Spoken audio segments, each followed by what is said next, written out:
Como estábamos diciendo entonces, que en el derecho internacional público es donde vemos con más evidencia que los hechos preceden al derecho, habíamos comentado que a partir de 1648 le podemos poner la fecha de nacimiento a este ordenamiento jurídico y que nace bajo el reconocimiento de los estados que eran la potencia de la época, incluido el papado, en los acuerdos de Westfalia, cuando consagran este principio de igualdad jurídica, que lleva a un sistema descentralizado de normas jurídicas, tanto en la creación como en la interpretación como en la coacción.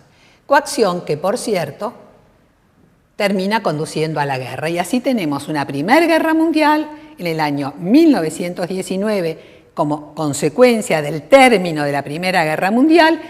En el Tratado de Paz de Versalles se crea la Sociedad de las Naciones, para que sea garante de la paz, pero sin tener ninguna herramienta para ejercer esa garantía. Consecuencia, Segunda Guerra Mundial, y ya durante el desarrollo de la guerra se gesta la creación de la nueva organización internacional, la Organización de Naciones Unidas. Se adopta entonces en San Francisco la Carta de la Organización de las Naciones Unidas. Estamos frente otra vez ante una persona jurídica constituida ahora por un tratado abierto y un tratado que fundamentalmente no es solo en función de los intereses de las partes, sino que reconoce valores esenciales para la existencia y el desarrollo y la subsistencia de una comunidad internacional. Esto es la paz y, por encima de todo, tener presente la dignidad de la persona humana. Para esto se le confían en el artículo 1 de la Carta los propósitos, los objetivos, las capacidades en virtud de las cuales la organización va a cumplir estos objetivos que se fijan en el tratado. Y si a la organización se le da ahora una capacidad de actuar en determinadas circunstancias, es evidente que van a haber que adoptarse una serie de principios que van a estar contenidos en el artículo 2 de la Carta, una serie de principios en función de los cuales van a actuar con vínculo jurídico tanto la propia organización como los estados que sean miembros de las Naciones Unidas. Originariamente, los 52 estados que comportaban las Naciones Unidas en guerra contra el eje. Esto era así en febrero del 45 cuando se adopta el tratado. Pero abierto porque ulteriormente otros estados, diciendo que son y mostrando que lo son amantes de la paz y aceptando cumplir las obligaciones de la Carta, pueden postularse como estados miembros de la organización. Resultado, al día de hoy, prácticamente todos los estados de la comunidad internacional integran esta organización y por ende reconocen y aceptan estos valores esenciales. ¿Cuáles son esos principios entonces que obligan a los estados miembros y a la organización? En primer lugar, el viejo principio de igualdad soberana. La igualdad soberana sigue tan vigente como cuando se instituyó en 1648 y está contemplada en el artículo 2, párrafo 1 de la Carta. Si todos los estados son iguales jurídicamente entre sí, por cierto, no puede haber intervención en los asuntos que son esencialmente de la jurisdicción interna de los estados. Esto está reconocido en el inciso séptimo. Y, por cierto, que vamos a ver después que este principio de no intervención del Estado A en los asuntos internos del Estado B, que si volvemos a los hechos los estamos viendo con relación a la triste situación que está ocurriendo en Siria desde hace ya más de un año, y que sin embargo por la Carta no da lugar a una intervención de otros estados en sus asuntos internos, lo vamos a comprender con toda evidencia cuando veamos después la excepción a este principio que obliga a la organización y a los miembros. En segundo lugar, un paso adelante efectivo con relación a la Sociedad de las Naciones. Si la organización va a ser la que va a tener la capacidad de actuar cuando haya amenazas a la paz, quebrantamientos de la paz o actos de agresión, evidentemente nos vamos a encontrar ahora frente sí a una regulación pero ya no solamente de la guerra, lucha armada entre dos o más estados, sino que una regulación del uso o la amenaza del uso de la fuerza armada. El concepto de guerra está suplantado por el concepto de conflicto armado. Basta recordar lo que hace un momento decíamos con relación a los conflictos de las nacionalidades en el interregno entre Primera y Segunda Guerra Mundial. Regulación del uso o amenaza del uso de la fuerza armada. Y acá van a tener en el artículo 2, inciso 4, en primer lugar, la obligación que asumen los estados de no usar ni amenazar con usar la fuerza armada contra la integridad territorial o la independencia política de cualquier otro Estado. No es contra otro Estado parte, como era el Pacto de la Sociedad de las Naciones, donde la regulación se daba exclusivamente entre partes porque era contractual. Su naturaleza jurídica era contractual. Aquí es la obligación de no usar ni amenazar con usar la fuerza contra la integridad territorial por un lado o la independencia política por el otro de cualquier Estado, sea o no sea miembro de la organización. Si no se va a usar la fuerza, ni amenazarla, en el inciso tercero evidentemente tiene que estar contemplada la otra cara de la medalla, y es la obligación de solucionar pacíficamente las controversias. Ojo, no de solucionar cualquier controversia, sino que si las partes están de acuerdo en solucionarla, el método que elijan solo puede ser pacífico. Y algo muy importante que fue la base en 1648, el principio del cumplimiento de buena fe de las obligaciones internacionales.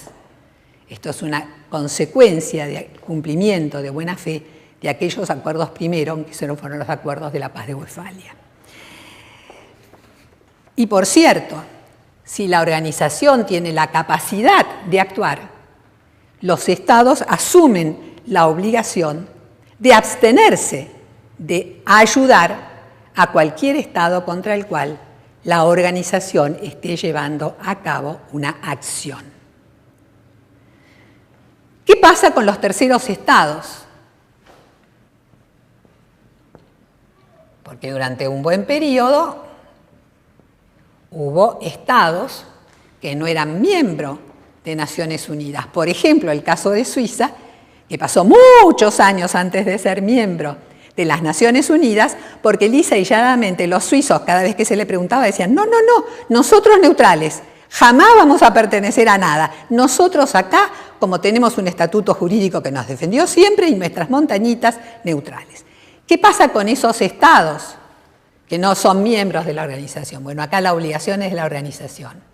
La organización tiene que ver cómo hace para que los estados no miembros adecúen sus conductas en las relaciones internacionales a los principios de la organización. Yo les decía que hay una regulación del empleo de la Fuerza Armada frente a una situación que puede conducir, de prolongarse, a una amenaza, uso o quebrantamiento de la paz o un acto de agresión. Todo esto está muy bien, pero todo esto es sin perjuicio. Antes era sin perjuicio, en la época de la Sociedad de las Naciones, de un sistema descentralizado de sanciones. Ahora es sin perjuicio, por un lado, de la aplicación de las medidas coercitivas de la organización que pueden constituir inclusive el empleo de la Fuerza Armada, y por el otro, la tan mentada legítima defensa colectiva. La legítima defensa colectiva de un Estado que es atacado hasta tanto actúe el Consejo de Seguridad. Esto está contemplado en el artículo 51. Legítima defensa que puede ser colectiva, por cierto, que también puede ser individual. El Estado atacado responde o responde con sus socios. aquellos con los que tenga acuerdos de seguridad colectiva. Esto está contemplado en el artículo 51 y es la excepción a este principio de no intervención del artículo 2, párrafo 7. No intervención en los asuntos internos de otro Estado hasta que actúe la organización o hasta que el Estado haya sido atacado y la organización a través del Consejo de Seguridad no actúe. Propósitos, principios, evidentemente, si queremos que todo esto se realice, otra vez a una persona jurídica hay que dotarla de órganos. Los órganos están contemplados en el artículo 7 de la Carta. ¿Cuáles son esos órganos?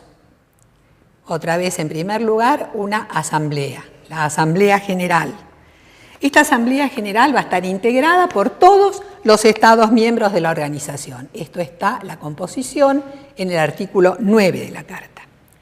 ¿Qué capacidad va a tener este órgano plenario?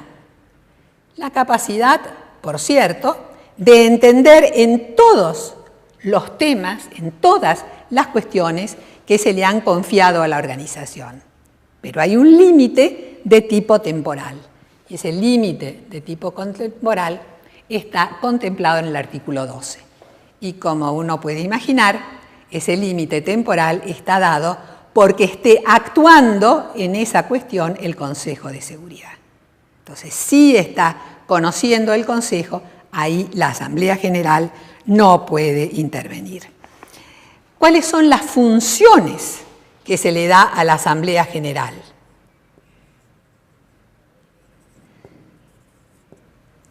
Las funciones es, en primer lugar, la de adoptar recomendaciones. En la adopción de recomendaciones, es decir, no de decisiones, por más que se llamen resoluciones, no tienen carácter vinculante. Per se, una resolución de la Asamblea General como tal no genera ni derechos ni obligaciones. ¿Qué puede ocurrir? Bueno, pues lo mismo que ocurre con este artículo 2, párrafo 1, que reconoce la igualdad soberana de todos los Estados, es que el contenido de la resolución refleje algo que es ya una norma de tipo consuetudinario, una práctica cumplida con conciencia y obligatoriedad por todos los Estados. O bien que con el transcurso del tiempo el contenido de esa resolución vaya dando lugar a la formación de una nueva norma de naturaleza consuetudinaria y también a un tratado sobre una materia específica. Estoy segura que ya se está pensando, por ejemplo, en la Declaración Universal de Derechos Humanos adoptada por la Asamblea General en el año 1948. Evidente, en ese momento todo lo que teníamos era en los propósitos de la organización y en las funciones, en el carácter de la organización, el reconocimiento de la dignidad de la persona humana. Pero ¿cuáles eran esos derechos? Pues había que hacer un catálogo. Ese primer catálogo aparece en una resolución de la Asamblea General. La resolución formalmente no es vinculante, pero el contenido de la resolución fue aceptado y reconocido como una norma del derecho internacional por otra vía de creación del derecho internacional, que es la costumbre, sin perjuicio que al día de hoy, gracias a Dios, hay muchos tratados que especifican y desarrollan el contenido de aquella resolución. Entonces, la Asamblea General va a adoptar recomendaciones sobre dos tipos de cuestiones. Unas pueden ser importantes y las otras son las demás cuestiones. ¿Dónde está la diferencia? Y ya ustedes se lo imaginarán. La diferencia está en la votación. Cuando la Asamblea está conociendo en una cuestión que es importante, evidentemente hay que contar con los 2/3 de los Estados presentes y votantes. En cambio, para las demás cuestiones basta una mayoría, otra vez, de los presentes y votantes. ¿Qué puede hacer la Asamblea además? La Asamblea, por cierto, puede fomentar la cooperación internacional.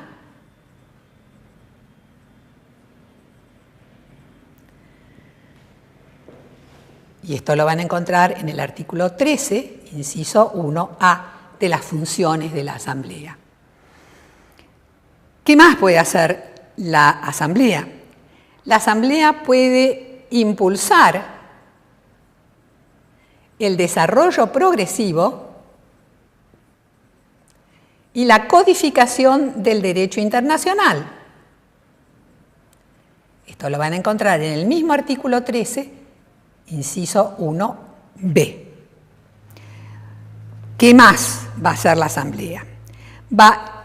Una función que es particularmente importante, la Asamblea va a examinar y aprobar el presupuesto de la organización.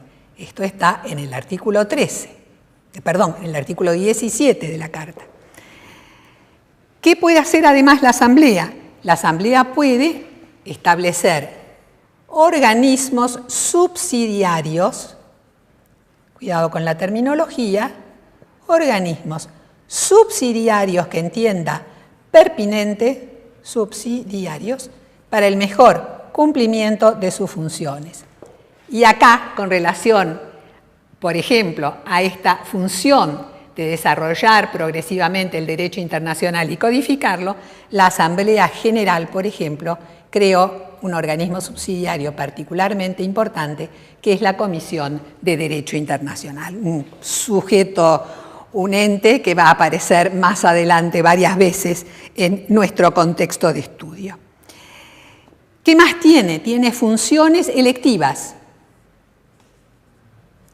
La Asamblea General va a elegir 10 miembros de carácter no permanente de otro órgano de la organización, que es el Consejo de Seguridad. Elige miembros no permanentes, esto está en el artículo 23, por un periodo de 2 años. Va a elegir los miembros del Consejo Económico y Social, aquel que tiene como particular función desarrollar la cooperación internacional. Y esto lo van a encontrar en el artículo 61 de la Carta. También va a elegir los miembros de un órgano que ya no tiene funciones.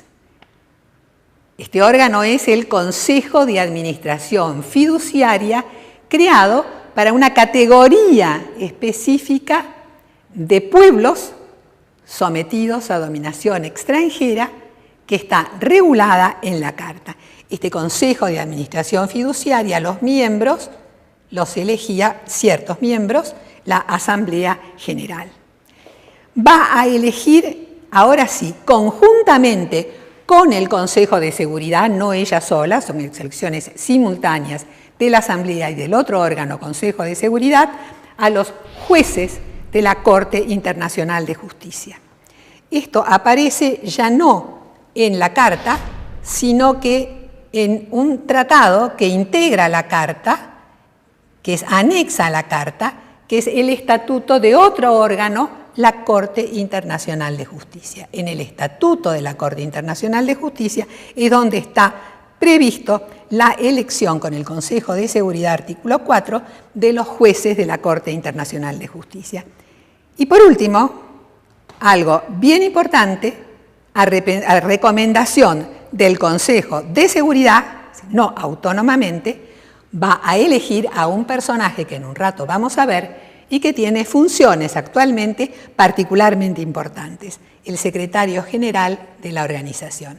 Entonces, acá es elección conjunta con el Consejo y acá actúa a recomendación del Consejo de Seguridad en la en la designación de la persona, Ban Ki-moon en este momento, que es el secretario general de la organización. Y con solo decir el nombre de quién es el secretario, pues ya se dan cuenta de la importancia política que tiene este personaje dentro de la estructura de la organización.